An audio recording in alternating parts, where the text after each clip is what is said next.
بسم الله الرحمن الرحيم. كفى وسلام على عباده الذين اصطفى وبعد. بسم الله الرحمن الرحیم. نن زموږ اتمه درسي حلقه ده.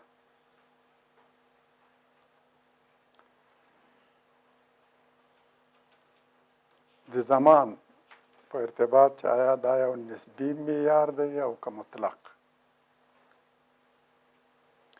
قرآن د قیامت په اړه فرمایي کافران بعید او لرې انګیري او موږ ته نږدې برېښي. انهم یرونه بعیدا ونراه قریبا. دوی لرې ګڼي او موږ ته نږدې ښکاري. په دې اړه پوښتنه راولاړېږي چې دا څنګه یوه موده هم لنډه ده او هم اوږده. یو محل هم لرې دی او هم نږدې. یو ته نږدې برېښي او یو ته لرې. یو یې لنډ ګڼي او بل اوږد. همدا وینا چې ځینو ته یې منل ګران او د اعتراض وړ برېښي یو ستر حقیقت د قرآن یو علمي اعجاز دی.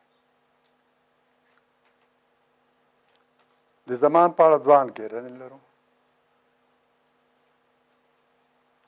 عامیانه انګېرنه او علمي. عامیانه انګېرنه دا ده چې زمان مطلق معیار دی.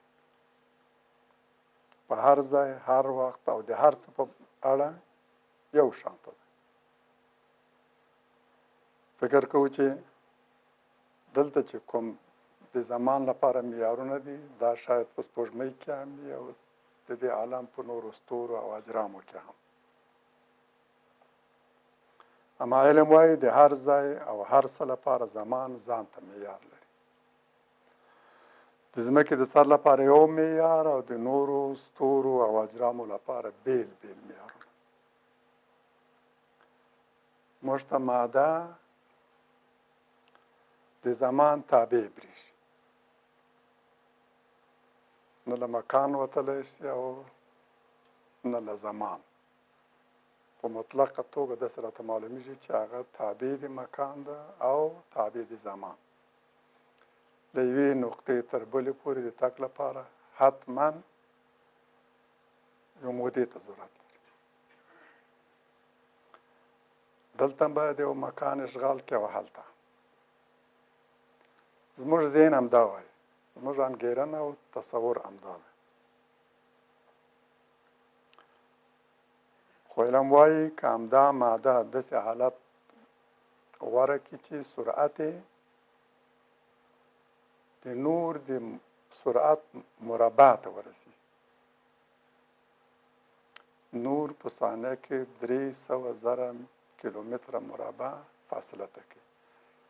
که د مادې سرعت د دې نور د سرعت مربع شي دا سرعت ضرب د همدې 300 ضرب 300 کیلومتر. نو ماده د زمان له قیده موځي او د مکان له قیده او حجم یې لا یتناهي سي. هر ځای کې شته او د فاصلې د طی کولو لپاره زمان ته اړ نه ده. نه په مکان محدوده ده او نه په زمان. دا د علم خبره. فرمولونه یې دا دی چې ای مساوي په ام سی مربع. ای انرژي ده، ام کتله ده او سی سرعت ده د نور مربع ده. ای مساوي په ام سی مربع یا ام مساوي په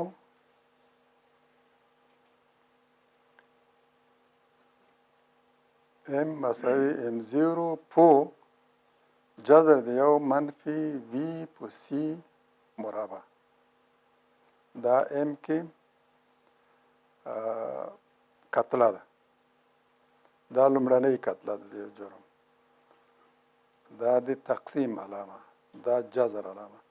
یو منفي وي سرعت سی سرعت یو سرعت بل سرعت مربع دي چې دا دواړه سره برابر یو کېږي یو منفي یو صفر شو جذر د صفر لا یتناهی ده په دې ترتیب M0 په دې باندې کېږي لا یتناهی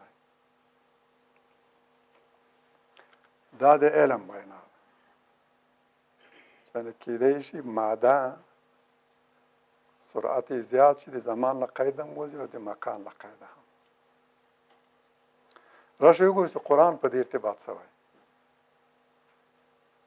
تر دې وړاندې باید وایي له هغو خبرو چې د بیا ژوندون په اړه د انسان ذهن تر خپل سیوري لاندې نیسي او باور کول ورته ګرانوي هغه د اوږدې زمانې تېرېدل دي که په یو مړي یوه دوه ورځې تېرې شوي وي بیا ژوندي کېدل یې ورته دومره ګران نه برېښي لکه د هغه چې اوږده موده ورباندې تېره شوې وي قرآن موږ ته د دوو قصو په ترڅ کې د حقیقت څرګندوي چې زمانه نسبي معیار دی نه مطلق لومړی قصه د یوه داسې چا قصه ده چې 100 کاله یا په خوب بیده شوی یا په مرګ محکوم شوی 100 کاله وروسته را ژوندی شوی او پوښتنه ترې شوې چې دلته څو موده پاتې سولې پورته کتلې وایي شاید یوه ورځ یا د یوې ورځ یوه برخه یوه ورځ یې ځکه ویل چې همدا مهال چې دی راویښ شوی ده لمر یې همدلته لیدلی و چې ویده کېدو فکر یې کاوه چې بس دا هماغه ورځ ده لږ وخت پرې تېر شوی دی یا د ورځې یو برخه تېره شوې ده یا یوه ورځ مکمل او بشپړه تېره شوې ده پرون همدا مهال ویده شوی یم او نن دا د همدا مهال لمر دلته ولاړ دی راویښ شوی 100 کاله ورته یو ورځ او حتی د یوې ورځې یو برخه معلومه شوه همداراز د اصحاب کهف د قصې په ارتباط قرآن موږ ته وایي چې هغه څو سوه کاله په غار کې ویده پاتې شو څو سوه کاله وروسته راویښ شول خپلو منځونو کې ویل چې څومره دلته پاتې شوي ځینې ویل یوه ورځ او ځینې ویل چې د یوې ورځې یوه برخه او یو ورته ویل چې بس الله تعالی ښه پوهېږي چې دلته به څومره پاتې شوي درې تصوره دی یوې زمانې په ارتباط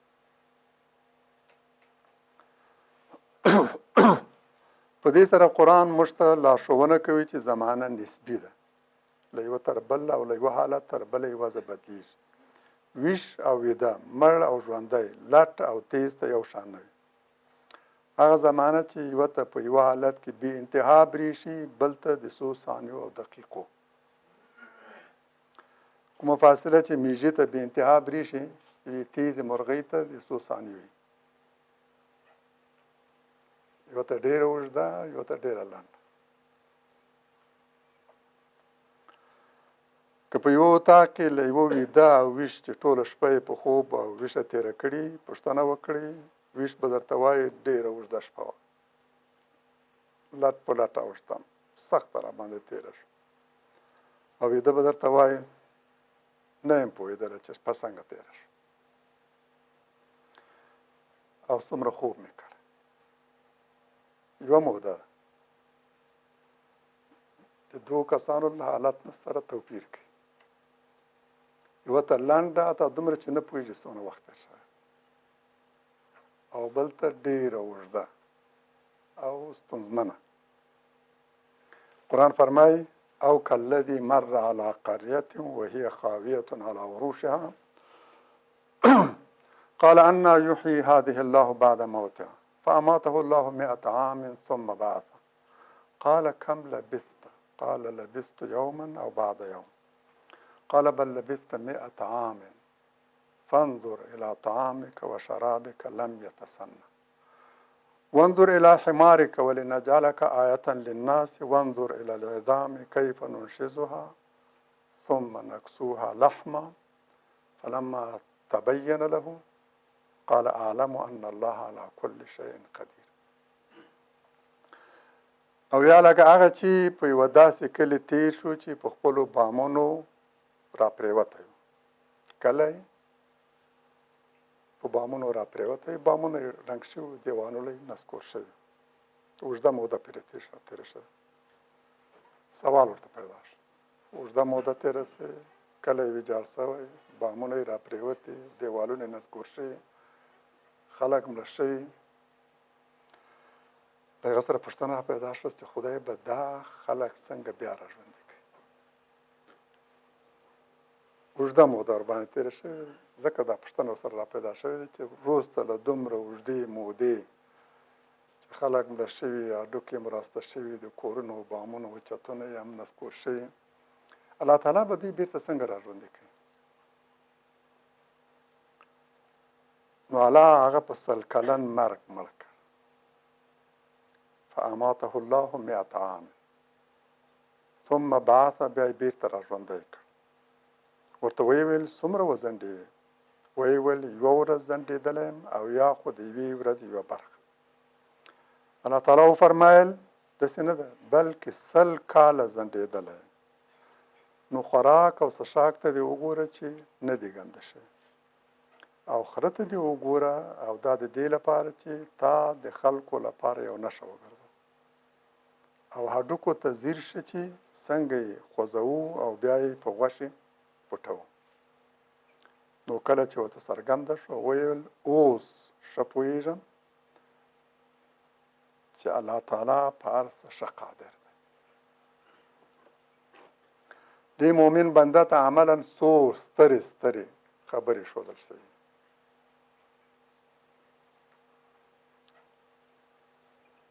دا موده هسې تاسو ته اوږده برېښي،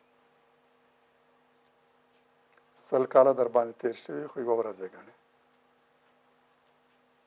د بیا ژوندون لپاره یوه ستونزه او خنډ همدا دی چې خلک وایي پس له دومره اوږدې مودې چې په انسانانو تېر شي، بېرته به څنګه ژوندي کېږي؟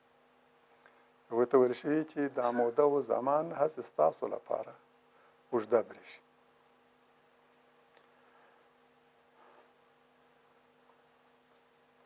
قرآن همدا حقیقت ته په څو نورو مواردو کې هم اشاره کړې،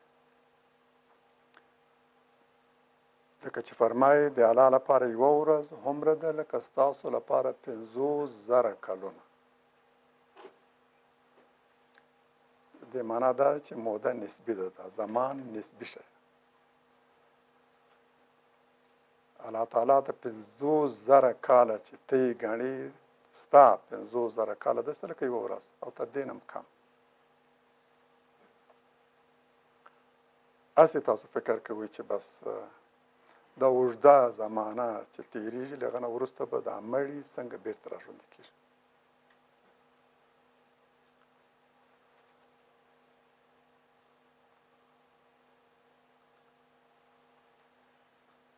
د بني اسرائیلو روایاتو کې داسې راځي چې ګواکې دا عزیر علیه السلام، او زموږ مفسرینو هم له هغو نه اقتباسات کړي دي او ګمان کوي چې دا به عزیر علیه السلام.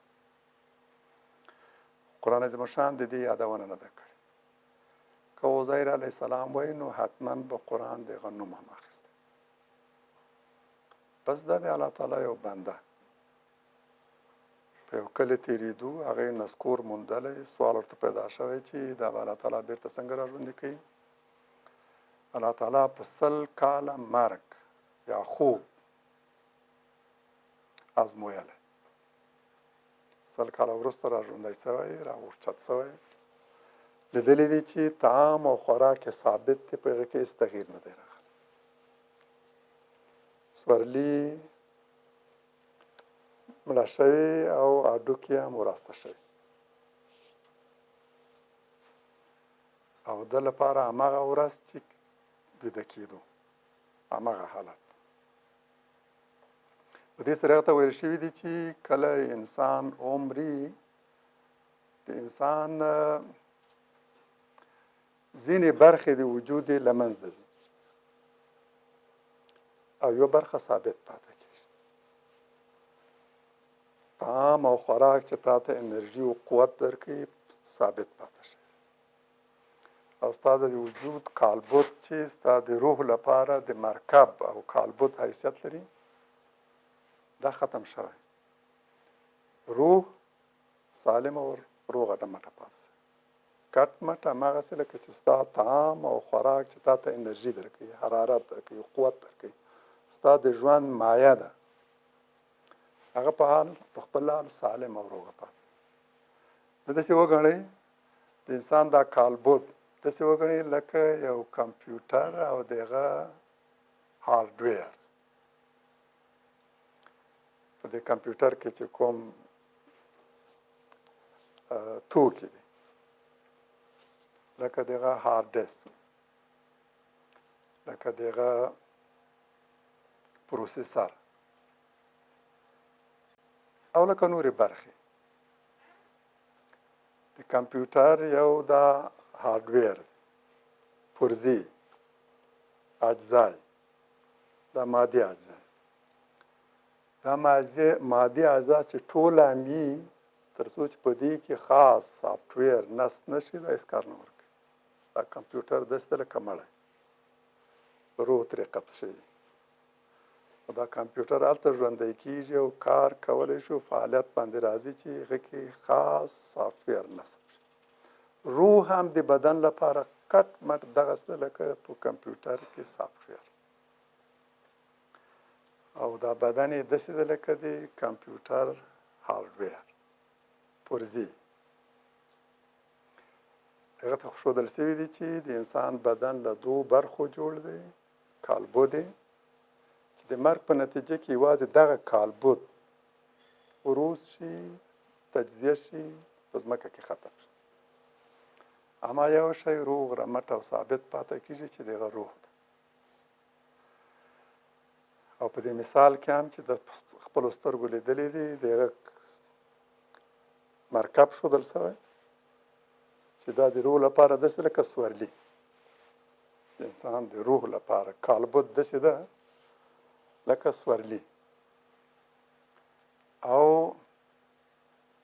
دغه روح داسې ده لکه هغه څه چې ورته انرژي او حرارت او قوت او توان او ځواک ورکوي. خوراک او څښاک روغ رمټ پاتې شي او سورلي تجزیه شوې ده، مړه شوې او په خاورو بدله شوې.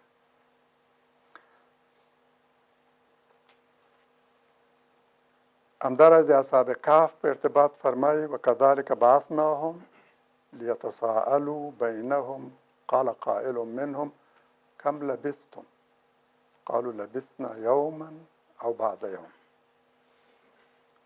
قالوا ربكم اعلم بما لبثتم فبعثوا احدكم بورقكم هذه الى المدينه فلينظر ايها ازكى طعاما فلياتكم برزق منه وليتلطف ولا يشعرن بكم احدا. همداسې مو راپاڅول چې په خپلو منځونو کې یو بل وپوښتئ. د دوی ویونکي وویل څومره دلته پاتې شو. ځینو وویل یوه ورځ او یا د ورځې یوه برخه تم شوې. نورو وویل ستاسو رب په هغې مودې ښه پوه دی چې تم شوي.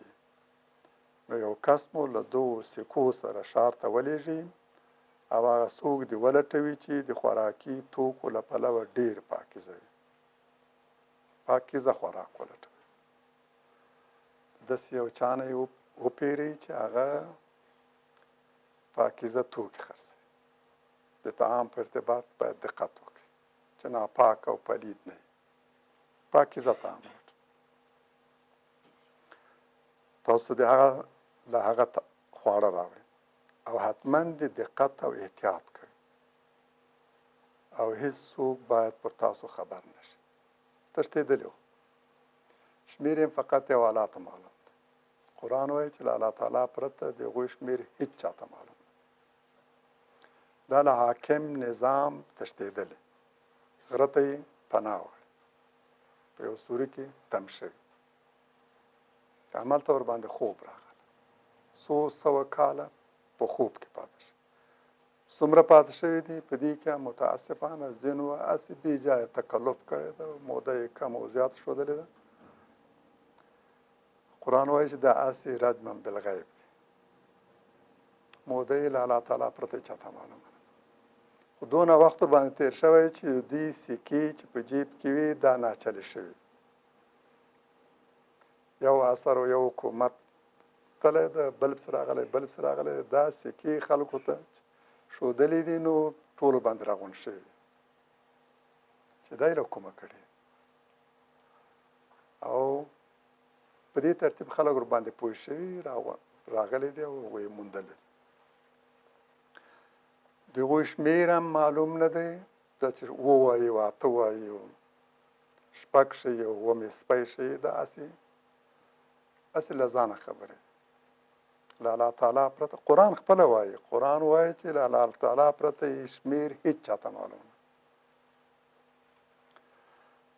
او د مودې په اړه هم وایي چې په دې کې تکلف مه کوئ پرېږدئ په دې باندې ځان مه مصرف وایي دا موده څومره وه اوږده موده په قبر کې پاتې شوي خلک له قیامت نه منکر وو الله تعالی غوښتل چې هغوی ته دا عملا وشي څو سوه کاله څه کسان چې له مخکنۍ رژیم نه او نظام نه تښتېدلي وو غره ته یې پناه وړې وه قصه یې هم ټولو ته څرګنده او تاریخ ثبت کړی راغلي خلک یې کتلی دي چې په خوب بیده وو او راویښ شوي دي او سکې هم له ځان سره الله تعالی دوی ته عملا دا وشو تاسو له بیا ژوندون او قیامت نه انکار کوئ دا دی څو سوه کاله یو ټولګی یو قسم نه په خوب بیده شوي او روغ رمټ پاتې شوي بېرته راژوندي شوي قرآن د هغو خلکو په ځواب کې چې قیامت بعید او لرې ګڼي وایي د قیامت منکرین بې ځایه قیامت لرې ګڼي دا ځکه چې دوی خپلې لنډې ورځې او اونۍ معیار نیولي او د خپلو دغو وړو او محدودو معیارونو له مخې قیامت ورته ډېر لرې او بعید برېښي په داسې حال کې چې الله تعالی ته او په الهي معیارونو کې ډېر نږدې دی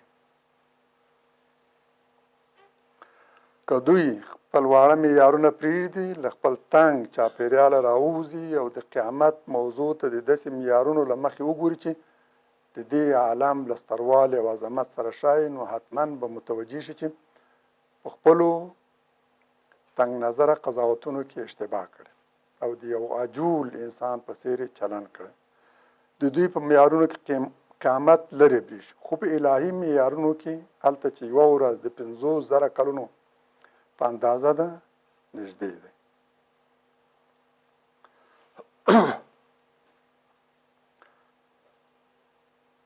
قرآن په ګڼ شمېر نور آیتونو کې همدې مطلب ته اشاره کړې ده چې د ټولو مقصد دا دی زمانه نسبي ده له یوه تر بل او له یوه حالته تر بلې وضع بدلېږي د دې وینا په اهمیت هغه وخت ښه پوهېدی شو چې وګورو د 20مې پېړۍ ساینسپوهان د ستورلیکو ترمنځ د واټن او فاصلې ټاکلو لپاره دې ته اړ شول چې د ورځې اونۍ میاشت کال او پېړۍ معیار پرېږدي او په ځای یې هغه واټن معیار وګڼي چې نور یعنې رڼا یې په یوه کال کې پلي کوي او دې ته د نوري کال نوم ورکړ او ویې ویل دا ستورلیکی کهکشان له هغه بله 100 میلیونه نوري کاله فاصله لري ویې لیدل چې د سپوږمۍ او مریخ ورځې د ځمکې له ورځې توپیر لري هر ستوری خاصه ورځ میاشت او کال لري موږ د زمان لپاره ورځ د واحد په توګه کاروو د لمر ختو تر لوېدو پورې موده د ورځ په نامه یادوو خو که موږ سپوږمۍ ته ولاړ شو نو هلته به 2 اونیو ته د ورځ نوم ورکوو 2 اونۍ 2 هفتې 15 ورځو ته د یوې ورځ نوم ورکوو زموږ دا ورځ او د سپوږمۍ د ورځ ترمنځ دومره توپیر ده د سپوږمۍ ورځ 2 اونۍ ده لمر ختلو لمر لوېدلې ترمنځ دا واټن 2 اونۍ ده بشپړه 2 اونۍ ورباندې تېرېږي چې د سپوږمۍ یوه ورځ سهار او ماښام ترمنځ د سپوږمۍ د سهار او د ماښام ترمنځ فاصله 2 اونۍ ده او زموږ د سهار او د ماښام ترمنځ 12 ساعته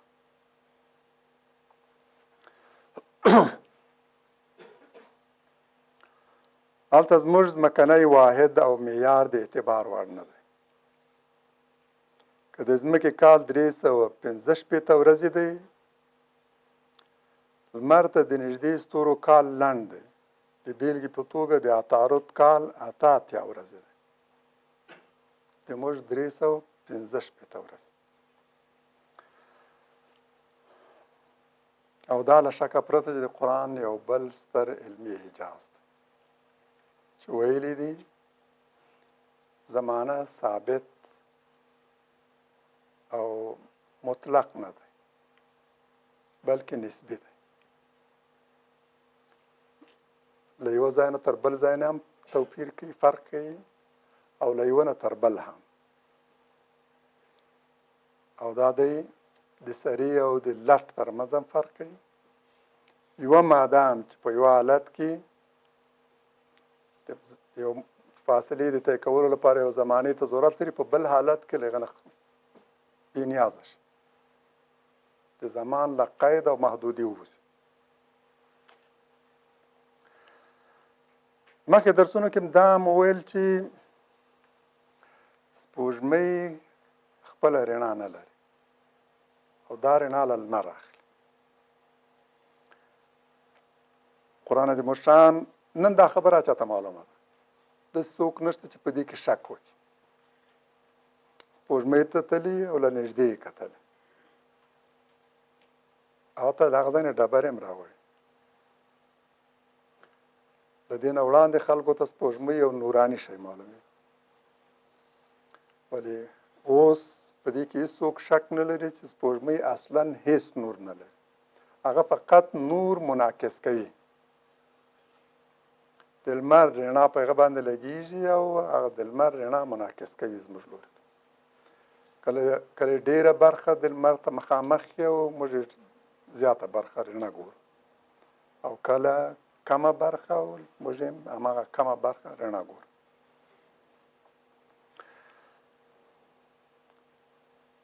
راشئ وګورو چې قرآن په دې اړه څه وایي قرآن فرمایي وجعل القمر فيهن نورا وجعل الشمس سراجا او الله تعالی په دې اسمانونو کې سپوږمۍ نور وګرځوله او لمر څراغ خپله رڼا لري نو ځکه الله تعالی لمر تشبیه کړ له څراغ سره او عین اصطلاحي عین الفاظ د سپوږمۍ لپاره نه دي کارولي سپوږمۍ ته یوازې د نور نوم ورکړ نور یعنې رڼا سپوږمۍ د لمر په څېر نه ده چې خپله نور ولري لکه د څراغ په څېر لمر څراغ ته ورته دی او سپوږمۍ فقط نور لري او رڼا چې دا نور هم له بل اخلي او منعکس کوي دا آیت هم د قرآن عظیم الشان له شک پرته یو بل ستر علمي اعجاز دی سپوږمۍ د ځمکې تابع ستوری دی ځمکه 80 ځلې تر سپوږمۍ ستره ده په څه کم 10 ورځو کې د ځمکې په محور راڅرخي سرعت یې په هر ساعت کې 3300 میله ده د ځمکې 240,000 کیلومتره فاصله لري سپوږمۍ په خپل محور ډېره سسته څرخي له همدې کبله یې هره ورځ او شپه د ځمکې له 2 اونیو سره برابره ده یعنې د سپوږمۍ میاشت یوه شپه او یوه ورځ ده زموږ یوه شپه او یوه ورځ کېږي د سپوږمۍ یوه میاشت له همدې کبله سپوږمۍ د ورځې له پلوه ډېره توده او د شپې له پلوه ډېره سړه ځکه ډېر وخت لمر ته مخامخ د ورځې له پلوه نو ځکه درجه د حرارت ډېره لوړه لاړه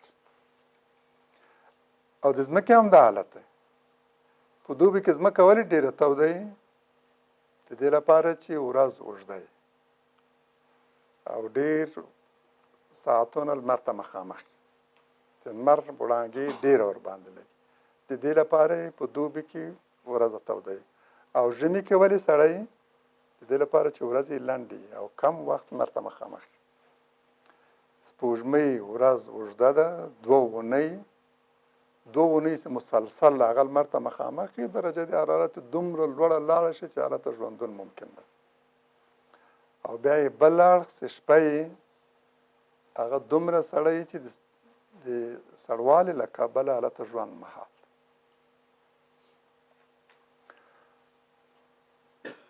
د ورځې له پلوه یې درجه د حرارت نږدې 150 درجې د سانتیګریډ ته ورسېږي موږ چې له 500 واوړي نو بس ژوند راته ګران شي د سپوږمۍ درجه د حرارت د ورځې له لوري تقریبا 150 درجو ته ورسېږي او شپه یې بیا نږدې 150 درجه منفي 150 درجه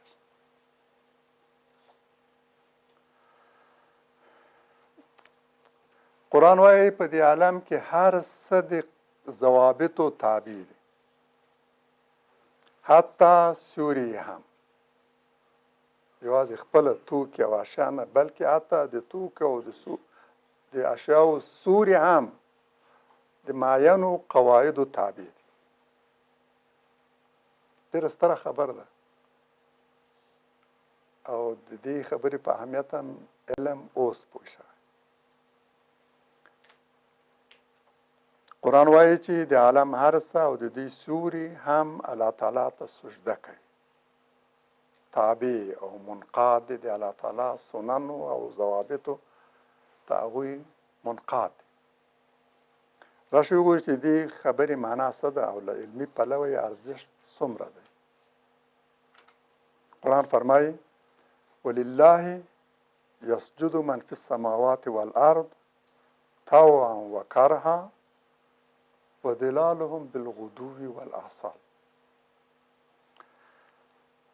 دا د اعراف سورې 15 آیات دی چې د دې آیات په اورېدو سره سجده په موږ باندې لازم کېږي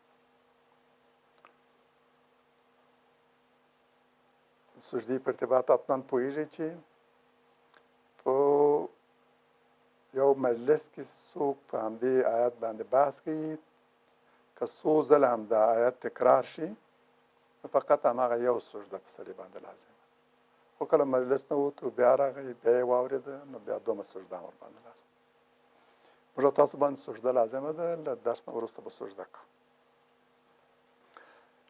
د آیت ترجمه دا ده او الله ته هر هغه څه چې په اسمانونو او ځمکې کې دي او د دوی سیوري هم په خوښه او ناخوښه سبا او ماښام سجده کوي سبا او ماښام یعنی تل دائما هر څه الله ته په سجده پراته دي د دې آیت په وړاندې باید لږ توقف وکړو هر څه د خدای په وړاندې سجده کوي د انسان په اړه خو د سجدې معنا څرګنده ده موږ وایي تندی په ځمکه ایښودل دې ته سجدې نوم ورکړو اما د لمر سجده به څنګه وي د سپوږمۍ به څنګه وي د ستورو به څنګه وي د ونې بوټي غره سجده به څنګه وي حیواناتو سجده نه څه دلته خو ویل شوي دي چې هر څه په اسمانونو او ځمکه کې الله ته سجده کوي د دې سجدې معنا بشپړ انقیاد د عالم هر څه په کامله توګه په خوښه او ناخوښه د خدای په وړاندې منقاد او تسلیم دي د هغو سننو تابع دي چې خدای وضع کړي د خدای د ارادې د سننو ضوابطو مخالفت او سرغړاوی نشي کولی دا ځکه چې همدا مطلب د قرآن په نور آیتونو کې راغلی لکه د آل عمران سورې په 83 آیت کې راغلی چې افغیر دین الله یبغون وله اسلم من فی السماوات والارض طوعا وکرها والیه یرجعون.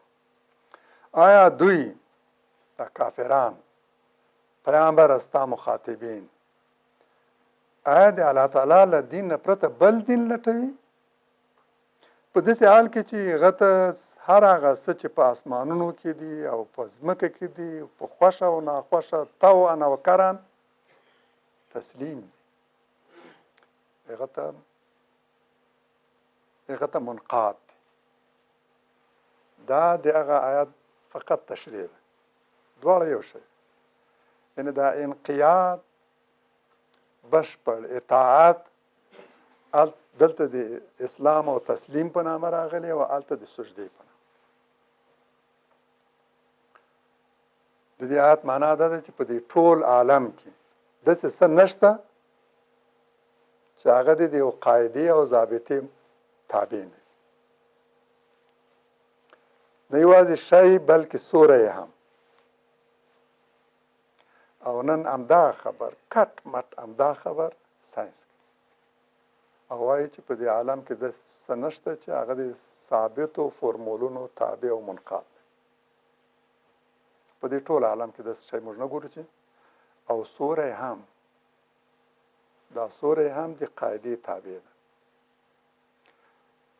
نن علم په دې پوهېږي چې د دې سوري له هغه نه له سوري نه دا معلومه کړي چې زموږ او د لمر ترمنځ فاصله څومره ده. د دقیق فارمول له مخې فقط سوري ته ګوري او وایي چې اوس موږ دا زموږ ځمکه دا زه چې دلته ولاړ یم او دا مې سوری ده او په دې وخت کې د دې سوري طول دومره ده. له دې سوري نه معلوموي چې زما او د لمر ترمنځ فاصله څومره ده. دا ما خبر ده چې قرآن 1400 کاله مخکې کړی چې دا سوري هم الله ته منقاد دی او د خاصو ضوابطو چې خدای وضع کړي له هغه نه سرغړاوی نشي کولی. علم هم دا خبره کوي او قرآن 1400 کاله مخکې دا خبره کوي. سوری هسې موږ ته عادي برېښي، خو نن د یو سټې او ونې او د یو پایې د سوري له مخې نه علم کولی شي معلومه کړي چې د دې همدې پایې او ستنې او د لمر ترمنځ فاصله څومره ده.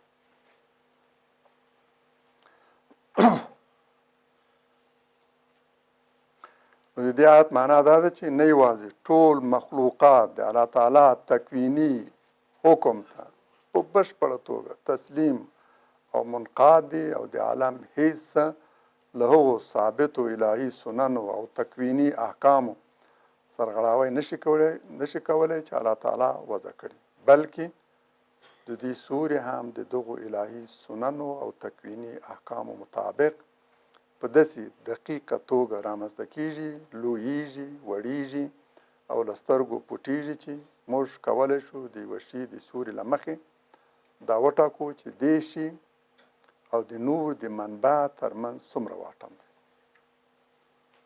دې ګروپ نه موږ معلومولی شو ګروپ او د هغه کس سوری معلومولی شي دې ګروپ او د هغه سړي ترمنځ واټن څومره دی.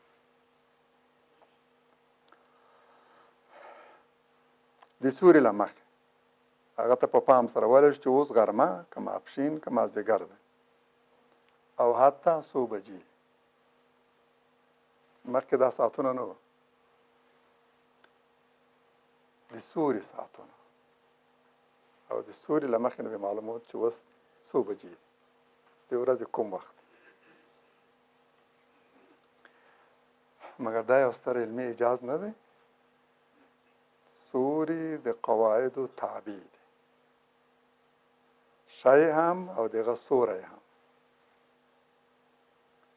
نن علم دی حقیقت باندې پوه شوی.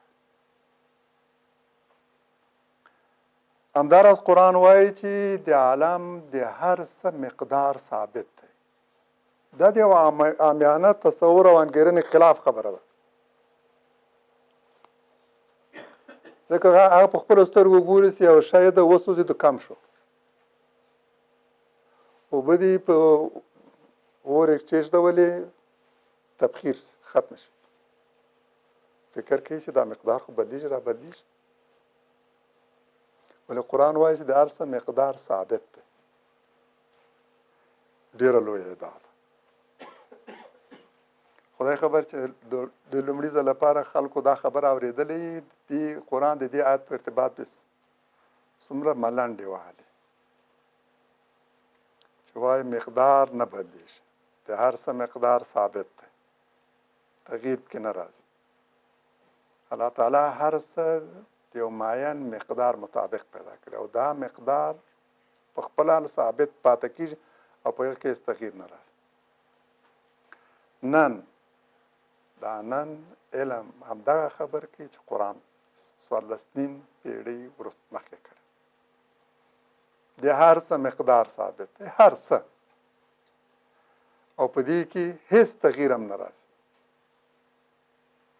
او وایي چې که په دې کې معمولي تغییر راغی دا نظام ختمیږي.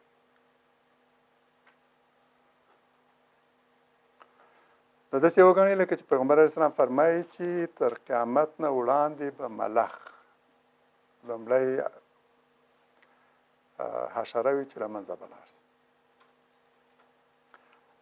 او بیا به د حیوانات یو له بل نه وروسته داسې ختمیږي لکه د هار تار چې وشلیږي او دانې یو په بل سره راولېږي. یعنې دا حیوانات داسې یو بل پورې تړلي دي. د ژوند یو حلقه یې جوړه کړې، دا حلقه که هر ځای قطع شوله بس یو په بل څه ختمیږي. باور وکړئ چې علم کټ مټ هم دغه خبر کوي چې دا ژوي یو له بل سره دغسې تعلق لري. که یو مزمحل شو له منځه لاړ بس دا د هار تار وشکېدو نور به یو په بل څه له منځه. او د مقدار په باره کې خو دومره په قاطعیت سره وایي چې هیڅ ماده، هیڅ عنصر په دې طبیعت کې له منځه نه ځي. مقدار یې په بشپړه توګه ثابت. فضا کې نایتروجن څومره دی، اکسیجن څومره دی، هایدروجن څومره دی، په دې ځمکه کې د هر یو مقدار څومره دی، د هر عنصر مقدار څومره دی، دا ټول مقادیر ثابت دي او تغییر نه مومي. او الله تعالی هم داسې فرمایي وَإِن مِّن شَيْءٍ إِلَّا عِندَنَا خَزَائِنُهُ وَمَا نُنَزِّلُهُ إِلَّا بِقَدَرٍ مَّعْلُومٍ. او داسې څه نشته چې خزانې له موږ سره نه وي. د هر څه د خزانو واکمن موږ یو.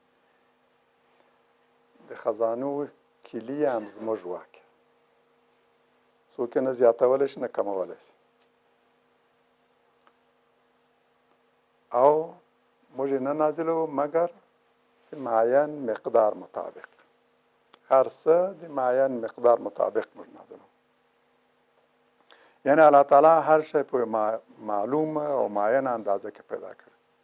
که دا عناصر دي، که د ځمکې مرکبات دي، که ونې بوټي او حیوانات دي، که هوا، باد، باران، واوره او اوبه دي، که ګرمي او یخني ده، هر څه د هر څه لپاره ثابت مقدار او حد ټاکل شوی. دومره چې دلته ورته ضرورت نه تر ضرورت زیات او نه کم. هر څه په همغه اندازه پیدا کړي چې د ژوند، د ژوو ژوند او د ځمکې او اسمان بقا او دوام یې ایجابوي. دا هم د قرآن یو بل ستر علمي اعجاز دی. نن انسان په دې پوه شوی چې د ځمکې هر څه ثابت مقدار لري، سره له ټولو هغو تغییراتو چې هره شیبه په ځمکه کې رامنځته کېږي. یو شی په بل بدلېږي، ځینې سره ترکیب شي او نوی شی رامنځته کړي، ځینې په خپلو اجزاو تجزیه شي، ځینې وسوځي، ایرې او دود شي، ځینې وشړېږي، وراسته شي، په خاوره تجزیه شي، خو نه په دې ترکیب سره د اشیاو په اصلي او ثابت مقدار کې تغییر راځي او نه یې په تجزیه سره. دا د ساینسپوهانو د ژورو څېړنو وروستۍ پرېکړه ده چې که د عالم په دې ثابتو مقادیرو کې معمولي تغییر او بدلون راشي، نه به د ځمکې پر سر انسان ژوند کولی شي او نه نور ژوي او نه د عالم موجود نظم او نظام دوام کوي. دا تعادل او توازن ښیي چې د دې ټول عالم پیدا کوونکی او پالونکی یو دی. او هر څه دغه ارادې ته مقهور او محکوم او تابع. که عالم تصادفي تخلیق زیږنده وی یا له یوه خالق پرته نور پیدا کوونکي درلودی، نو نه به دا تعادل او توازن تر سترګو کېدو او نه د ټولو مخلوقاتو ترمنځ دا موجود تنسیق او یووالی او همغږي.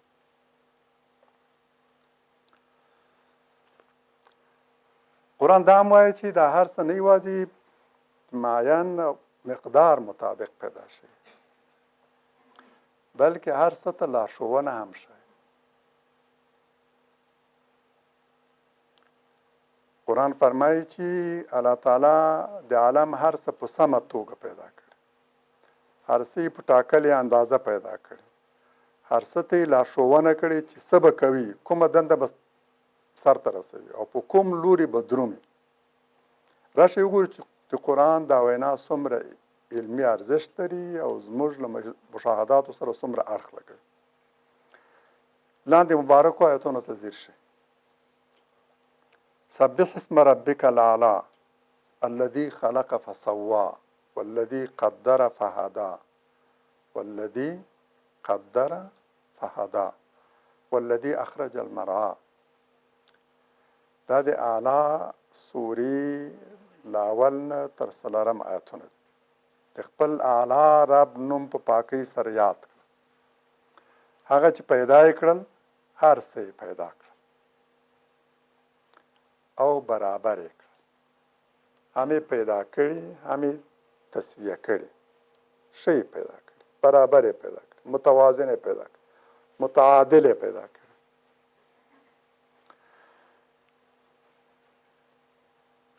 او هغه چې اندازه او هدایت یې کړل، هم یې د هر څه اندازه وټاکله او هم یې هر څه ته لارښوونه وکړي څه به کوي.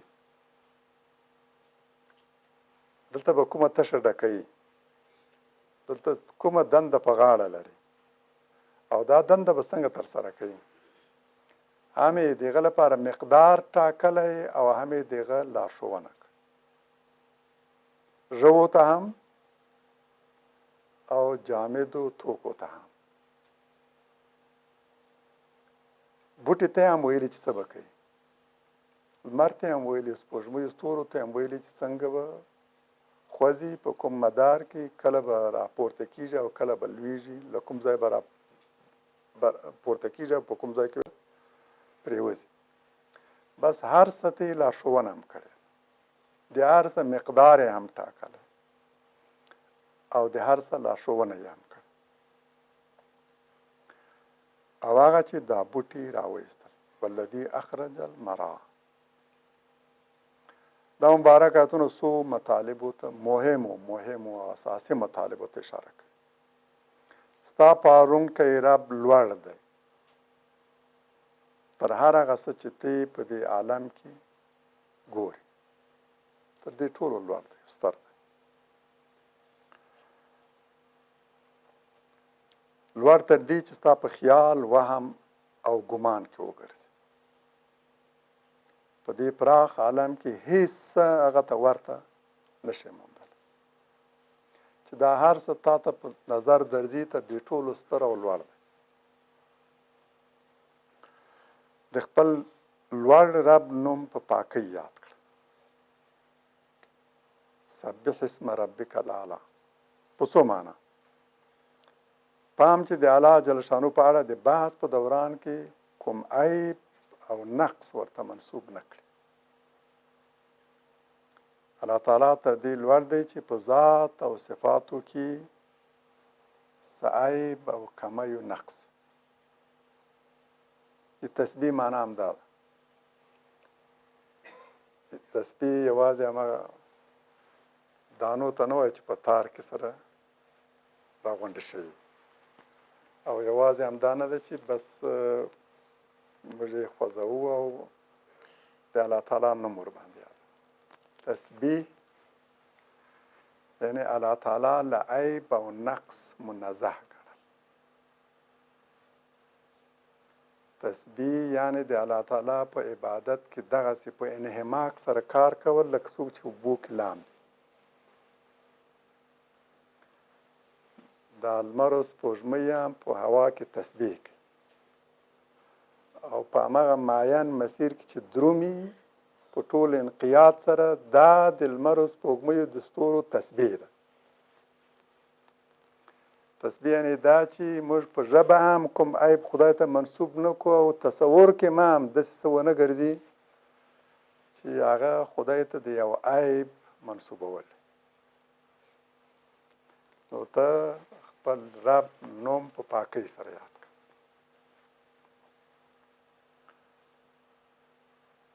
ثانیاً الله تعالی په داسې نامه مه یادوه چې د ده له عظمت او شان سره نه ښایي. الله تعالی غوره نومونه لري. په همدغو غوره نومونو سره هغه یاد کړه.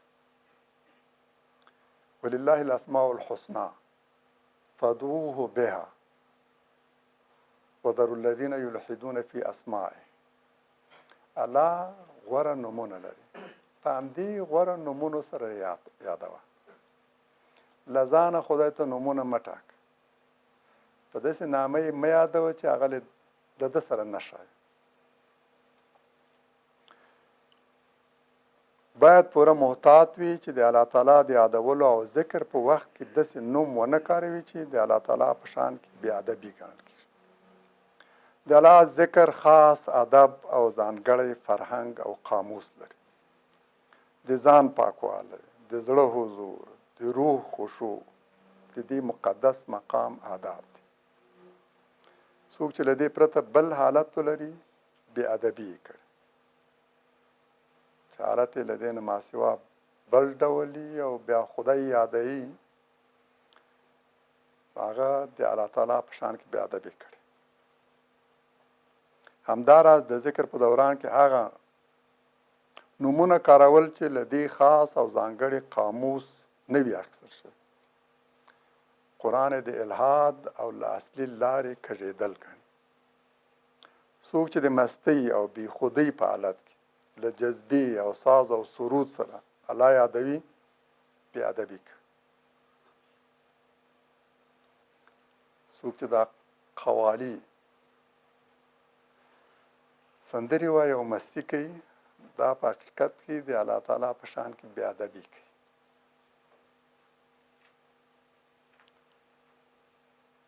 څوک چې الله د ساقي، صنم، دلبر، معشوق، پیر مغان، پیر خرابات او دې ته ورته نور نومونه ورته کاروي.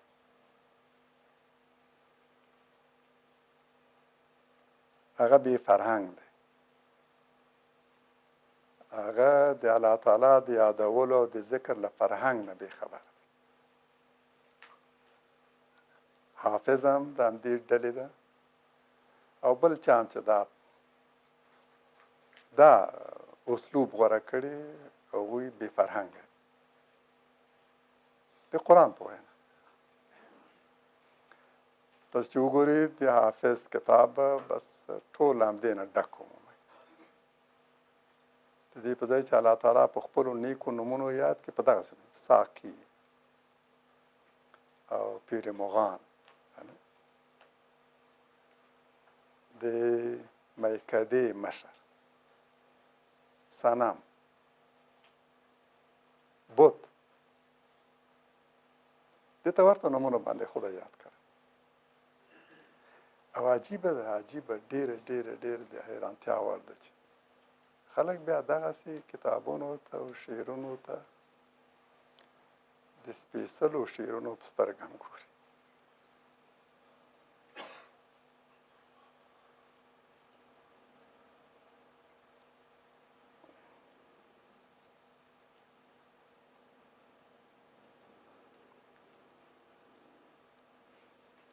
ډېر خواته تر قرآن هم هغه ته ارزښت ورکوي.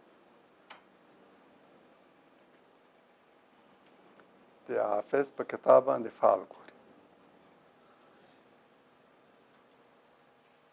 په داسې حال کې چې د حافظ د کتاب په ټولو حاشیو کې تاسو وګورئ چې په ایران کې چاپ شوي دي، جلد کتاب کې هم ګوري چې ساقي ده او سرایي په لاس کې او جام په اختیار کې او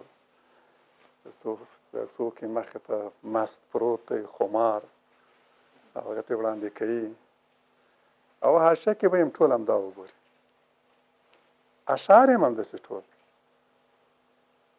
د یوازې د کتاب هغه نه ده خط و صحافت بلکې تاسې هره مصره چې وګورئ هر شعر چې وګورئ ټول همدا دی په ټول دې کتاب کې به دوه درې شته ځینې ښه اشعار کې شته خو په سلګونو کې یو دغه هم الفاظو ترکیب د شعر یې داسې چې له اسلام سره اړخ نه لګي په همدې کتاب به فعال وګوري خلاص به یې کړي نو که ابتدا د شعر کې یو شو ډاډه ده چې بس مراد یې ترلاسه کېږي او که بد نو باید ویر وکړي او تشویش ولري د ایران د مذهبي مشر سره مې لیدنه وه منشي دي دفتر یو ځل بیا ورته راغی چې خانم میپرسه او هغه به زموږ لپاره یا پارسو توتیسی باشه اخر ته مجبور کړو چې حتما باید یو ځواب ورکړي شاید شرمیدو چې زما تر مخ دغسې یو حرکت وکړي ځکه یې ځنډولو تاخچې ته یې لاس کړ قرآن یې راواخیسته او د قرآن هم ایران کې لیکل شوی چاپ شوی ده په یو صفحه یې خوب په بله صفحه یې بد لیکلی د اخلاص کې هغه ته ورته چې بده هغې پوښتنه کړې وه چې څوک زما پوښتنې ته راغلي ورسره نکاح وکړم که نه ښه ده که بد ده ماته فعال وګوره هغه هم قرآن خلاص کړ او پس قرآن په یو صفحه کې بد لیکلی و نو هغه ته ورته چې بده دا چې مه کوه دا خو یې علاقه شو هغه هوښیار و قرآن باندې فعال نیول نور بیا د حافظ په کتاب باندې فعال ګوري هغه خلاصوي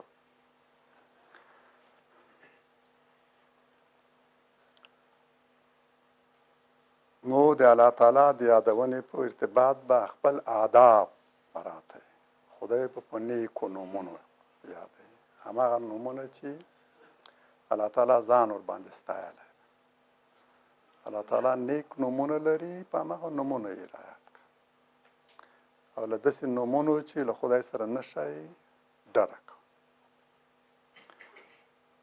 ستا پالونکی رب هماغه دی چې دا ټول پیدا شوي پیدا کړي څه چې مخلوق دی او ته ګورې چې د دې پیدا کولو کې له الله تعالی سره هیڅ شریک نشته هیڅ څوک له خدای پرته موږ نه مومو چې هغه د یو ذره پیدا کړي او موږ ته علم وایي چې بس دا ماده نه څوک پیدا کولی شي او نه یې له منځه وړی شي موږ له خدای پرته چې د عالم پیدا کړی د لومړي ځل لپاره بل خالق نه ګورو موندلی نه شو علم وایي چې دا ممکن نه ده دغه مخلوق چې زموږ تر مخ ځلیږي او هرې خوا ته یې ګورو دا فقط یو خالق لري بل څوک یې نه پیدا کولی شي او نه یې له منځه وړلی شي دا څه چې پیدا شوي چا چې پیدا کړي زموږ رب هماغه دی ستا پالونکی رب هماغه دی چې دا ټول پیدا شوي پیدا کړي نه یوازې دا چې هغه یې پیدا کړي بلکې سم یې پیدا کړي دا هم یو لویه دعوا ده ډېره ستره چې هر څه سم پیدا شي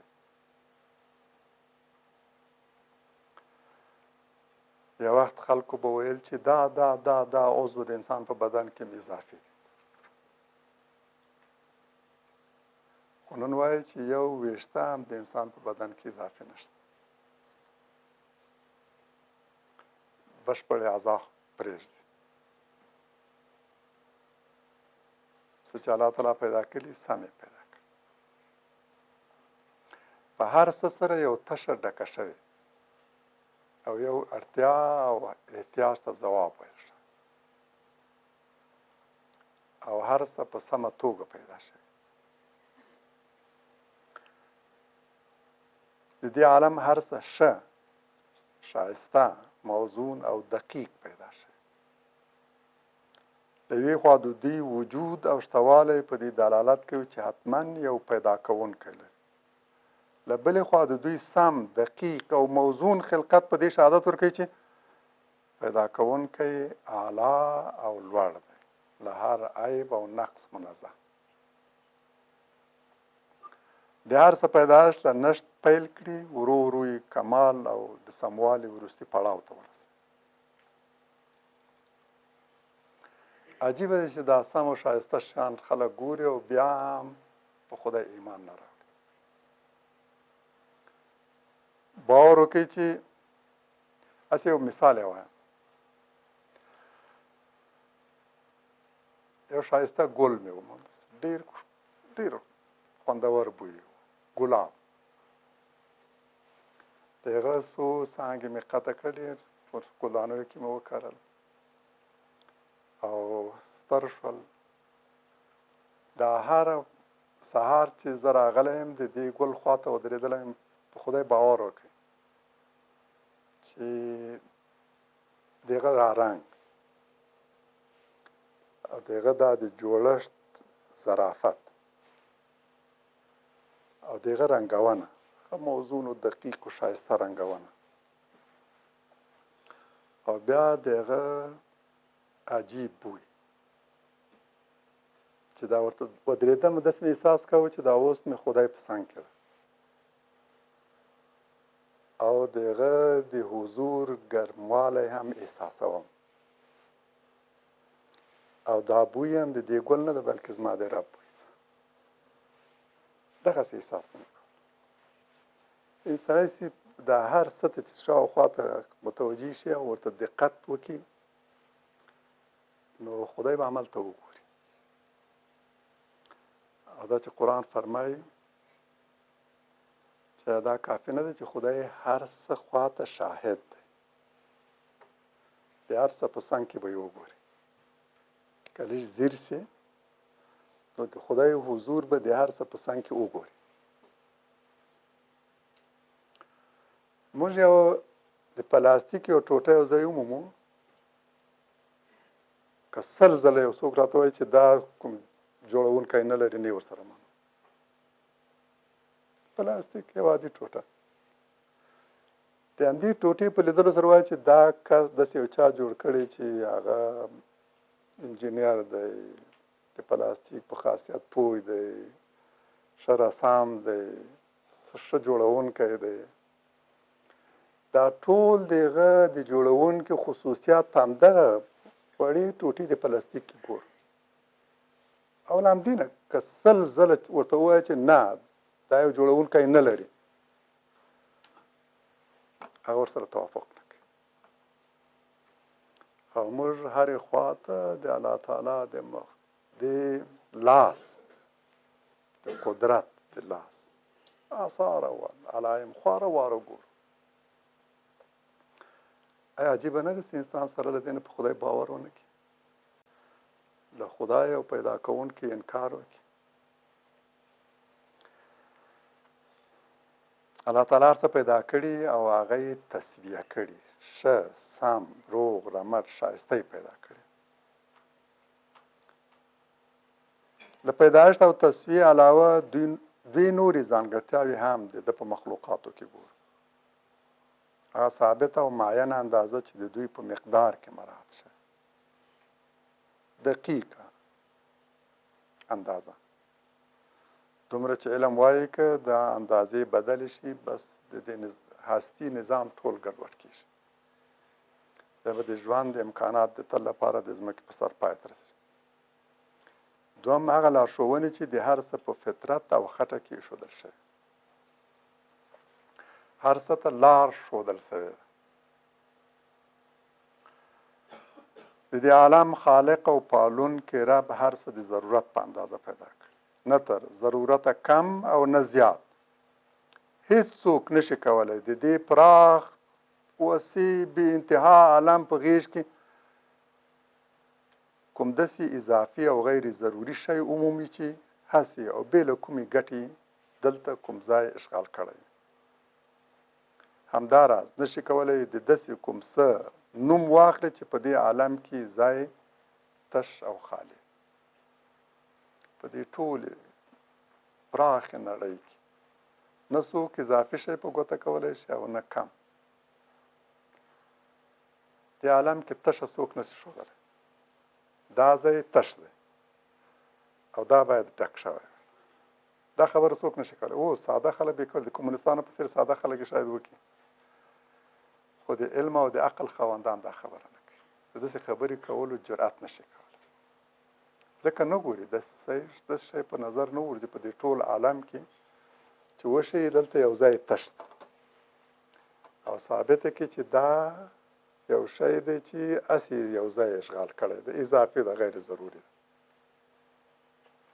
موږ چلنج ورکوو ټول عالم ټولو ملحدینو یو شی وشي چې هغه د اضافي یو تشه مشترک په دې عالم کې راوشي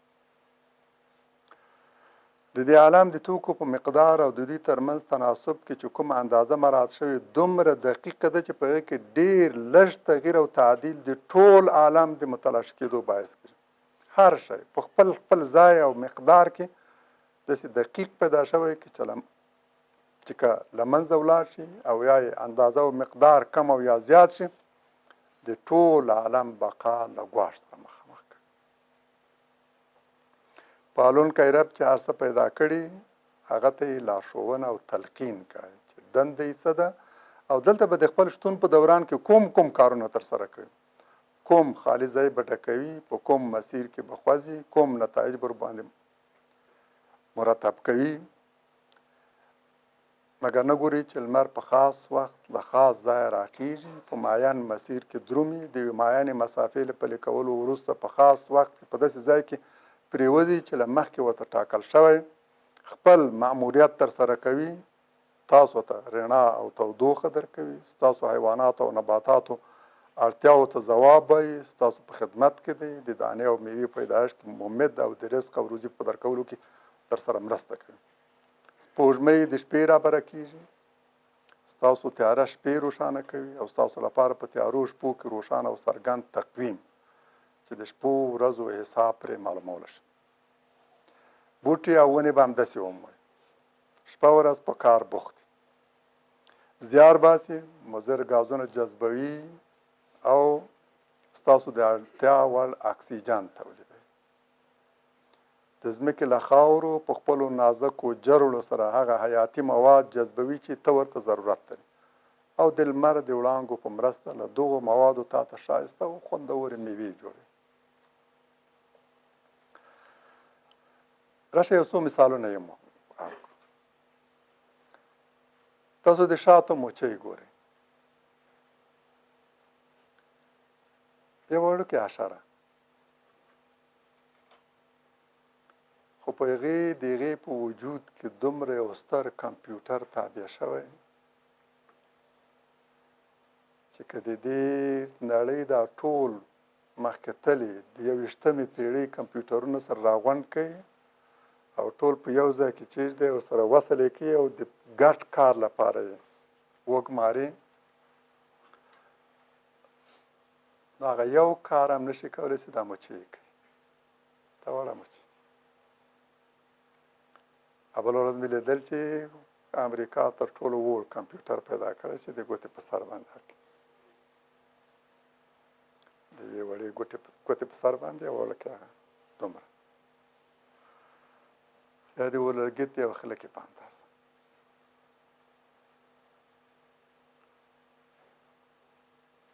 اما الله تعالی دا څه حیوانات چې ګورئ څه حشرې چې ګورئ د شاتو تر موچۍ نه هم وړې ګیږي ماشه او تر دې هم وړې په دې هر یوه کې دومره ستر کمپیوټرونه تابع شوي چې دا د عالم ټول کمپیوټرونه ورسره مقایسه کېدلی هم نشي زموږ ډي ان اے کې دومره کوډ رمز او شفر پروت دی چې که دا څوک پیاده کې ویلي کې نو په یو ستره کتابخانه کې نه ځایږي. علم دا وایي یوازې زموږ ډي ان اے کې چې کوم اسرار دي، شفر دی، شفر کود، دا اوس د کوډ په نامه یادوي، چې که دا پیاده شي او ولیکلی شي 100,000 کتابونه به ترې جوړ شي، په یو ستره کتابخانې کې به نه ځایږي.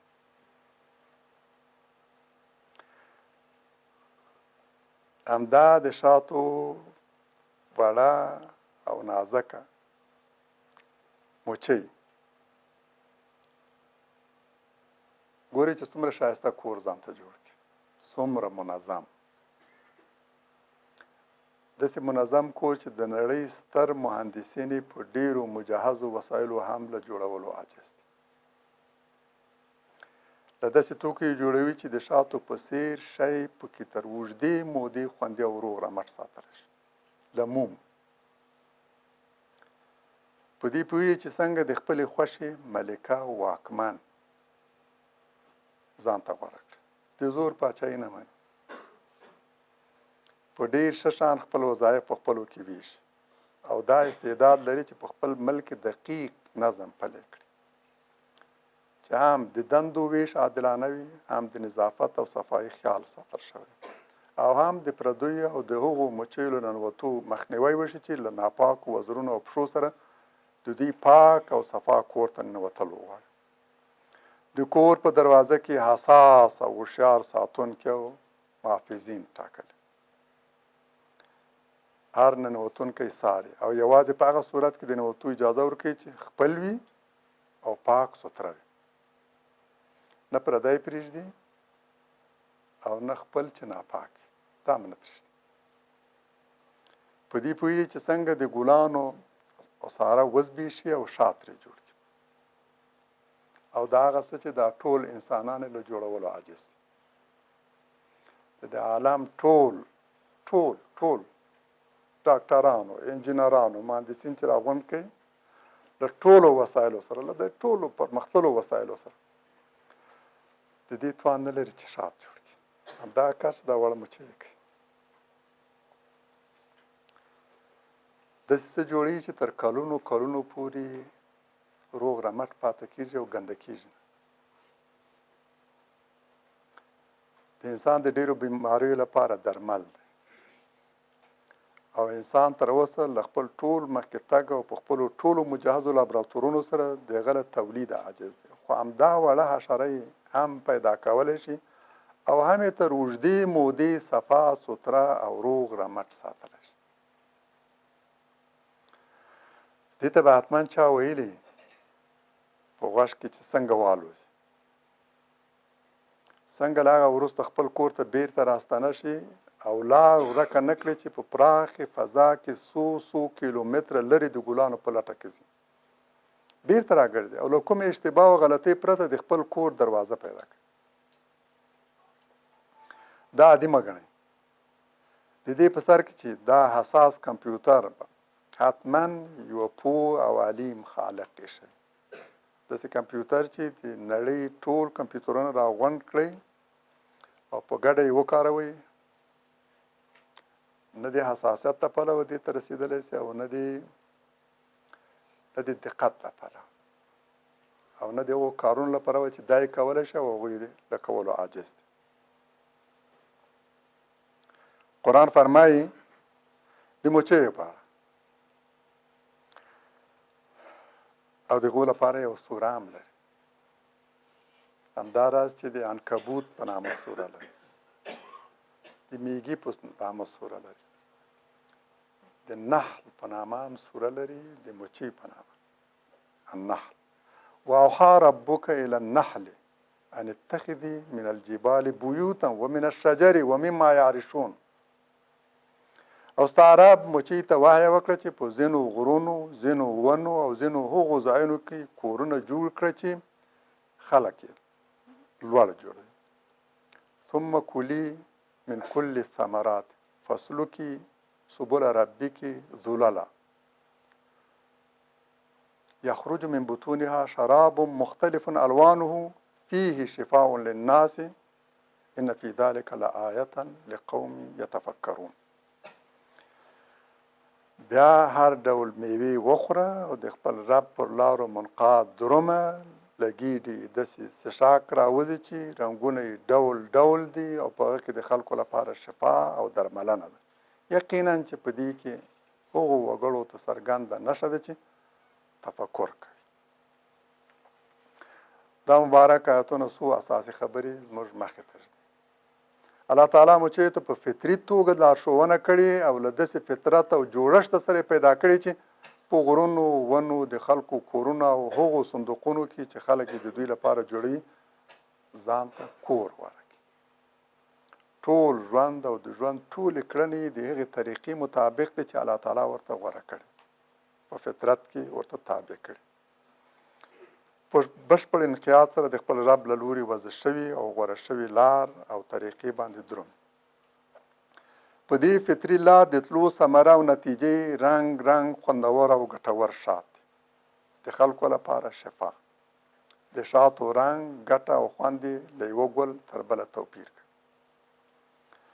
د مچیو ژوند هومره منظم دی چې انسان په هیڅ توګه او په هیڅ برخې کې له هغوی سره سیالي او برابري نشي کولی. د کور مشره یې ملکه ده، په واقع معنا د کور مشره ده، تش په نامه مشره نه. موږ ډېر جمهور رئیسان لرو چې تش په نامه دي، پاچایان لرو چې تش په نامه دي، واکمنانو حتی رهبران لرو د ګوندونو چې تش په نامه دي. ولې د دوی ملکه واقعا ملکه ده، واکمنه ده، د کور او د خپل ډلې مشره ده. د هر امر اطاعت یې کوي، بشپړ اطاعت دوی په خپله غوره کوي، بل څوک ورباندې تپلی هم نشي، حتی انسان یې ورباندې تپلی نشي. او که وغواړي چې په زور کومه ملکه ورباندې وتپي، ټول ورباندې رابرک شي، او که یې ورپرېږدي وژني. که د هغوی د خوښې ملکه ورته رانه وړي او د دوی د خوښې خلاف ملکه په صندوق کې ورپرېږدي، فوراً یې وژني. هغوی باید ملکه خپله انتخاب کړي. تر موږ ډېر مخکې دی که نه؟ د موږ لپاره یې نور غوره کوي او د توپونو ټانکونو جهازونو په زور یې راباندې تعمیلوي. خو په هغوی باندې څوک ملکه نشي تپلی. هغوی باید خپله واکمنه په خپله خوښه غوره کړي. هغوی د هر کار لپاره ځان ته ټولګی لري. انجنیران یې کورونه جوړوي، څوکیداران یې د کور حفاظت کوي، د پردیو د ننوتو مخنیوی کوي، ناولې مچۍ ننوتو ته نه پرېږدي، ګنده شوي مچۍ وژل کېږي. پښې یې ګنده یې، وزر یې ګنده یې، راشي وغواړي کور ته ننوځي، نه راپرېږدي. یوه ډله دا دنده لري چې داسې مچیو سر غوڅ کړي، همدغه د دې خاصې ډلې وظیفه ده. یعنې جلادان هم لري، یوازې انجینران نه، بلکې هغه چې باید چې بې اطاعتي یې کړې ده، د هغوی سر باید غوڅ کړي. یوه ډله د هګیو ساتنه او پالنه کوي، کورونه یې شپږ ځلې دي، ټولې اضلاع سره برابر وي، او دا ډېره زیات تجربه، پوهه او مهارت غواړي، ولې دوی کولی شي. انسان که داسې شپږ ځلې کورونه جوړوي نو ډېر زیاتو مخکې تلو وسایلو ته ضرورت لري، په ډېر دقت سره وي. معمولي اشتباه نه بس هر څه ګډوډ کوي، خو له دوی نه هغه اشتباه نه کېږي. په داسې خاصو او خوندي ځایونو کې کورونه جوړوي چې هم پاک وي او هم له بارانه خوندي وي. پوهېږي چې چېرته باید کور جوړ کړي، له تیز باد او سیلۍ هم خوندي او له باران هم خوندي، او مزاحم هم ورته مزاحمت ونشي کړی. داسې ځای غوره کړئ. له داسې توکي جوړوي چې شات پکې خوندي ساتل کېدی شي او انسان ته خوراک هم تاوان نه کوي. موږ خپل کورونو له خټو، سمټو او ډبرو جوړو. هغوی له مومو جوړوي او دا موم خوراک انسان ته تاوان نه کوي. کله شات سره ګډ شی وي خوري انسان ته تاوان نه کوي او دا شات پکې تر اوږدې مودې پورې روغ رمټ پاتې کېدلی شي.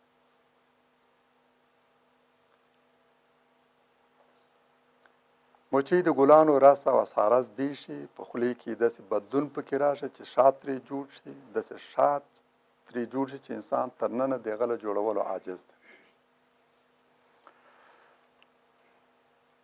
تر کلونو کلونو هم له خوسا کېدو او ګنده کېدو نه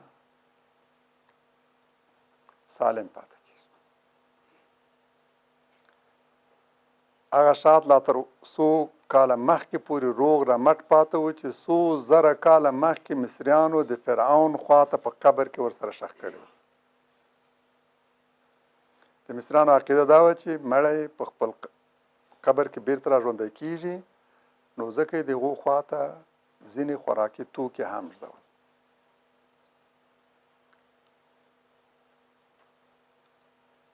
د هغه په جمله کې شات هم هماغه شات څو کاله وړاندې د هغوی له قبرونو راوتلي روغ رمټ. انسان کولی شي داسې خوراک جوړ کړي؟ نه. ټول هغه څه انسان جوړوي، حتی دوا یې هم له پاسه لیکلي چې تر 1 کال پورې هغه ده، ایکسپایر ډیټ ورباندې لیکلی تیار. داسې څه چې د هغه له پاسه د ایکسپایر ډیټ نه یې لیکلی، تاریخ د ګنده کېدو یې، نو هغه نشي عرضه کولی.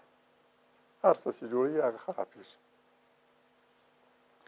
خو مچۍ کولی شي داسې شات جوړ کړي چې څو زره کاله د ځمکې لاندې روغ رمټ پاته شي.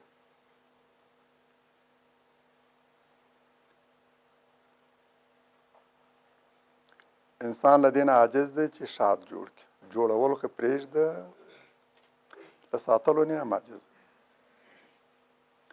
نه شیدې جوړولی شي، نه میوه، نه دانه، نه بوټی، نه پاڼه او نه د انسان یو ویښته. د هغه ټول کمال دا ده چې خوراکي توکي له یوه حالت نه بل حالت ته واړوي. له شیدو مستې کورت جوړ کړي، پوس او کوچ جوړ کړي. بیا همدا توکي هم د لنډې مودې لپاره روغ رمټ نشي ساتلی. د انسان ټول هنر او کمال همدا ده.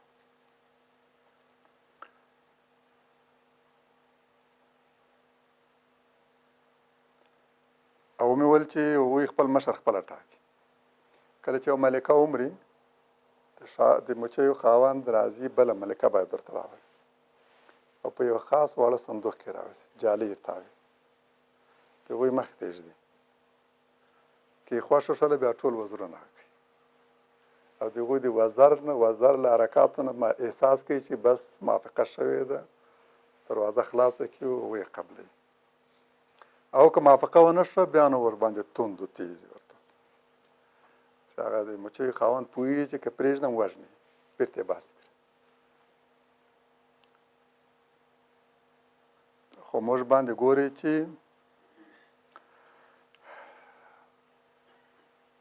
په زور تپل کېږي او کله د انتخاباتو له لارې هم وي، نو هغه له داسې انتخابات چې له ټګیو، برګیو، تقلبو، درغلیو ډک،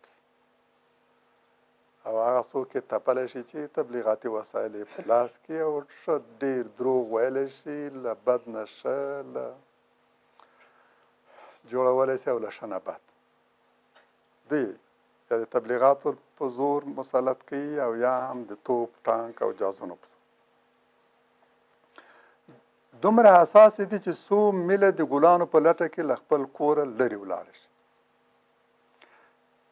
اولو څو ورځو کې چې هغوی قفس د صندوقونه یو ځای کېږدي، نو د خپل صندوق شاوخوا راګرځي او په سبا یې حتی تر 5 کیلومترو پورې لرې درو. او همدومره لرې تلو وروسته هم ځي د ګلانو په لټه کې او په فضا کې کولی شي بیرته خپل کور ته سیده راشي، بل صندوق ته نه ځي، برابر مخامخ خپل صندوق پیدا کولی شي.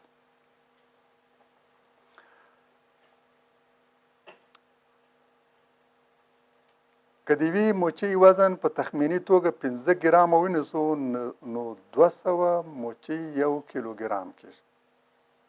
که د انسان اوسط وزن 80 کیلوګرامه ونیسو نو د 14,000 موچۍ وزن د یوه انسان برابر کړي. 14,000 موچۍ. که یوه موچۍ له خپله کوره 15 کیلومتره لرې درومي او بیرته د خپل کور لار پیدا کوي او مخامخ ورځي، دا داسې ده لکه انسان چې له 80,000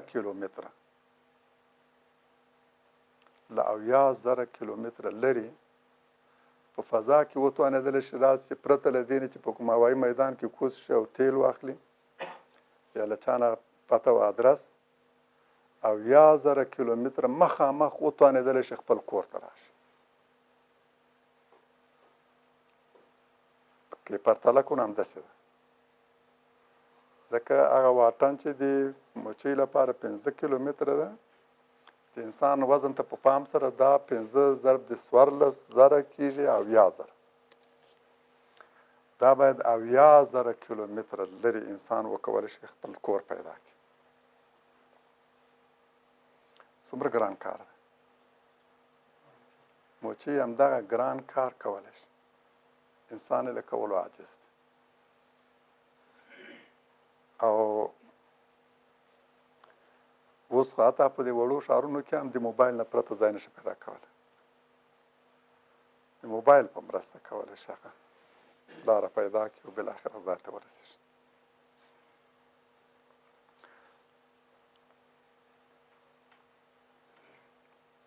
د موچۍ په کورنۍ کې د کارونو ویش دومره منظم او عادلانه دی چې انسانان نه په وړې کورنۍ کې داسې ویش لري او نه د موچیو د سترو کورنیو په څېر په لویو ټولنو کې. انضباط یې جدي دی، هیڅ ګنده شی او په ګندګیو لړل شوي موچۍ ځالې ته نشي ننوتی، فوراً وژل کېږي. له خپلې ځالې په دفاع کې هم دومره زړورې او پیاوړې دي چې د یش په څېر خرس څومره ستر دی او له شاتو سره هم ډېره جوړه چې د هغو ځالې ته لاس وروړي او موچۍ ورباندې راببرې شي، په دې وړیو کې ننوځي. د تېښتې پرته بله چاره ورته پاته نه وي. درومي ځان په اوبو کې اچي، د دې لپاره چې دا موچۍ په وړیو کې ننوتي او چیچي، ځان په اوبو کې اچي. په یاد مې دي همدې تعقیب کلونو کې د یو جګ غره په سر کې اوسېده. د کور خاوند دیوال د خونې دیوال سره موچۍ ځاله جوړه کړه. ورته کتل مې د دوی دا نظم ته، دقت ته او پیردارانو ته د دوی دا کار ته. یوه چرګه راغله او یو موچۍ یې وواله، لسو ولوېدله خوړلی. په ډېر سرعت سره د موچیو باران ورباندې جوړ شو، برید و حمله. سړی حیران پاتې کېږي څنګه دا د یوې موچۍ له وهلو سره سم چې په مشو کې وواله، فوراً بس د موچیو سیل راغی او په چرګې باندې برید وکړ. هغه یې مجبور کړه چې وتښتي. هغوی له خپل له ځانه د دفاع دغسې تنظیم لري. واقعا دا عادي خبره نه ده. په یو ګوشه کې له کور نه لرې یوه موچۍ چرګې وهلی او دوی دفتن خبر شوي او بیا په دغه سرعت سره راځي ورباندې برید کوي او له دې چرګې نه څونه موچۍ جوړېدی شي، په زرګونو. بلې همدا دې ته مجبوروي چې وتښتي. دوی له ځانه د دفاع دغه جرأت او همت هم لري. او قرآن فرمایي چې یقینا په دې کې هغو وګړو ته څرګنده نښه ده چې تفکر کوي، د د فکر خاوند دی. متاسفانه انسان ډیر کم خپل لار د فکر په بنیاد غوره کوي، اکثرا تقلید کوي، اکثر کارونه یې عادت وي. دغه چې له تفکر نه محروم دی او د دې وړتیا او فرصت نشي پیدا کولی، هغوی نشي کولی دا واقعیتونه درک کړي. څوک چې تفکر خاوند دي هغوی لپاره په دې کې څرګند نشته. یعنی قرآن وایي چې ای بدمغزو کافرانو، ای چې له تفکر او تعقل پرته په کږو لارو سر شوي، ولې په هغه رب ایمان نه راوړئ چې د قدرت نښې په هر ګام کې او هر لوري ستاسو په مخ کې ځلیږي؟ ولې له دې څرګندو او ځلاندو نښو عبرت نه اخلي؟ ای د حق منکرینو، که د خپل رب په هغه لار ولاړ شئ چې ستاسو د فطرت مطابق ده، نو ژوند به مو د مچیو په څیر ستاسو لپاره بختور او د نورو لپاره هم ګټور وي. که د خپل فطرت مطابق وخوځئ، تاسو د خپل فطرت ضد لارو باندې درومئ. اکثرا د انسانانو ستونزه همدا ده چې د خپل فطرت منافي، د خپل فطرت ضد تګلاره غوره کوي او د همدې له کبله له بدبختیو سره مخامخ ده، بدمرغه ژوند سره. او د دې بیلګې ډېرې زیاتې دي، لکه سګرټ د انسان د فطرت خلاف یو عمل دی. یو بیلګه د انسان کاربن دای اکساید دفع کوي او اکسیجن اخلي. د خپل فطرت منافي، د خپل فطرت ضد کار کوي او همدا کاربن دای اکساید بیرته خپل سږي ته کشوي او بیا داسې ورسره عادت شي چې تر خوراک هم دې ته زیات ځان محتاج کړي. خپل فطرت سالم فطرت صدمه وګوري، بې لارې شي، نور بد او مضر ورته ښایسته او خوندور کړي، معتاد شي، په دې باندې عادت شي. که تاسو خپل فطرت هماغه لار غوره کړه، نو ژوند به مو هم دغسې لکه د مچیو.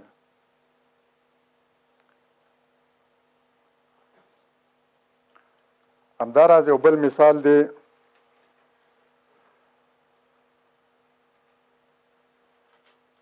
ما یو فلم کې یو مارغه لیده، ځاله یې جوړه کړه څو طبقې، په د هره طبقې کې هګۍ واچولې او خواته یې هم خوراک او خوله یې وربنده کړه، یو بل طبقې. هغه لاړه مړه شوه، له هګیو بچیان راووتل او له همدغه خوراک نه په استفادې ستر شول. چې ستر شول بیا یې دا دروازه خلاصه کړه او بهر راووتل، هر یو خپل وار. دوی خپل مور نه ده لیدلې، معلم هم نه درلود، چا هم په غوږ کې نه دي ورته ویلي چې داسې ژوند به کوي، چا هم نه ورته ویلي چې ستا مور پلار دغسې ژوند کړی. ولې هماغه کار یې کړی چې مور پلار یې د دوی په غیاب کې کړی. چې ستر شوي دي هغوی بیا همدغسې ځاله جوړه کړې ده، همدغسې په دې ځاله کې هګۍ اچولي ده، همداسې د ځالو خوله بنده کړې ده لکه چې د هغوی مور کړې او دوی خپله مور لیدلې هم نه ده. معنا دا ده چې دا داسې چا پیدا کړي چې دا استعداد د هغه په مغز او فطرت کې شي، او دا څه چا ور زده کړي نه دي، بلکې د هغه په وجود کې له مخکې نه تابع شوي.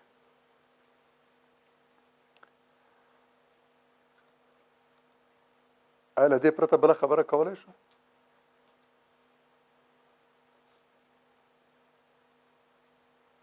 د دې معنا دا ده چې دا داسې یو خالق پیدا کړي چې له مخکې نه یې دغه په مغز کې دا هر څه تابع کړي او هغوی ته یې لارښودنه کړي. بس الله تعالی هر څه پیدا کړي او هغه ته لارښوونه. د عالم په ټولو مخلوقاتو کې یوازینی مخلوق چې د فطري لارښوونې ترڅنګ نورو لارښوونو ته هم ضرورت لري هغه انسان دی. نورو ټولو ژوو ته په فطري توګه لارښوونه ده. هر یو پوهېږي څه وکړي. د غرڅه بچی پوهېږي چې څه وخوري، کله د وښو خوراک باندې پیل وکړي او تر کله یوازې په شیدو اکتفا وکړي. چې په خوراک راشي نو ګټور او مضر بوټی پېژني. په ډېر لوی سترې دښته کې او په لوی ځنګله کې رنګ رنګ بوټو ترمنځ هغه مفید او مضر پېژني. مضر بوټي ته خوله نه وروړي. اما انسان ماشوم یې تر ډېرې مودې پورې سکروټ هم خولې ته اچوي. د ډبرې تشلام او د اوسپنې تشلام خاورې هم خوري، ګنده شیان هم خوري. تر اوږدې مودې باید یو څوک هغه ته وایي چې مه خوره، کیخ دا مې ورته وایي که نه. د دې معنا دا ده چې انسان داسې پیدا شوی د خپل فطري لارښوونې علاوه یو بل لارښود ته هم ضرورت لري چې تر اوږدې مودې پورې هغه ته ووایي چې دا کوه او دا مه کوه. په یو فلم کې مې د غرنۍ وزې لیدله چې دوه بچیانو سره روانه د یوه غره ډډې کې مخې ته یو چاود راغی، درې ترې ټوپ کړه. بچیان یې راورسېدل، منتظر و چې دوی هم را ټوپ کړي، خو چې هغه هر څومره انتظار وکړ دوی ټوپ نه کړ. دوی په خپل مټو کې پښو کې دا زور نه لیدو چې وکولی شي له دې چاود نه ټوپ کړي. مور یې ګمان کوي چې دا توان لري، ټوپ یې والی و، هغوی ته منتظر و چې دا هم پسې راواوړي. ور هغوی تر پایه پورې ټوپ ونه وهه. یعنې د هغوی په دماغ کې دا ایښودل سوي وو چې دلته دا ټوپ نه شي ویلی، خطرناک دی. د مور خبره مو مه منئ، بې ځایه تاسو ته انتظار کوي. مور یې مجبور شي چې بېرته را وګرځي، را ټوپ کړي او بیا په بله لار لاړ شي. یعنې هغوی ته له مخکې نه لارښوونه شي فطري توګه چې څه وکړي څه ونه کړي، کوم کار خطرناک دی، د کوم کار کولو توان لري او کوم نه. هغه دا دماغ یې ورته ویل چې تاسو که دومره زور نشته چې له دې چاود نه واوړئ. د مور انتظار ته هم ارزښت نه ورکوي او اصرار ته یې هم. مور مجبور سره چې را وګرځي او له دوی په لار لاړ شي، د هغوی خوښه ومني. دغسې الله تعالی هر څه پیدا کړي او هغوی ته یې د هغوی د فطرت مطابق لارښوونه کړي. په همدې اکتفا کوو. وروڼو سره که سوال وي چې ځواب ورته وایم. خدای مو خوشحاله موفق لري. سبحانک اللهم وبحمدک نشهد ان لا اله الا انت نستغفرک ونتوب الیک.